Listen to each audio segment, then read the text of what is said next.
নারী T twenty world কাপের Bangladesh second ম্যাচে ইংল্যান্ডের মুখোমুখি হয়েছিল। সেই ম্যাচে ইংল্যান্ডের বিপক্ষে জিততে জিততে হেরে গিয়েছিল বাংলাদেশ 21 রানের ব্যবধানে। ইংল্যান্ডের পর সেই ম্যাচ হারার পর এখন বাংলাদেশের পরবর্তী ম্যাচ ওয়েস্ট ইন্ডিজের বিপক্ষে, এবং সেই ম্যাচ কত তারিখে কোথায় অনুষ্ঠিত হবে সব কিছু এই ভিডিওতে থাকছে। তাহলে দেরি না করে চ্যানেলটি সাবস্ক্রাইব করে পাশে থাকুন।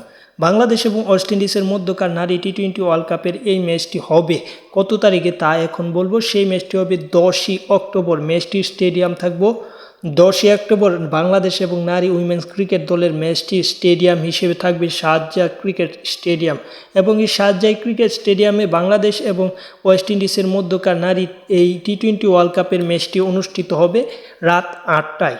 রাত 8টা PM এর এই ম্যাচের সময়সূচি তো আপনারা জানতেই পারলেন, এবং এই ম্যাচ শেষে দু দলের একটা পরিসংখ্যান আছে। সেই পরিসংখ্যানে বাংলাদেশের থেকে ওয়েস্ট ইন্ডিজ এগিয়ে, এবং কত ব্যবধানে এগিয়ে তা অন্য আরেকটি ভিডিওর মাধ্যমে আপনাদের প্রকাশ করাবো বা জানাবো। তাই চ্যানেলটি যারা এখনও সাবস্ক্রাইব করেনি তারা সাবস্ক্রাইব করে রাখবেন যাতে পরবর্তী আপডেট পান।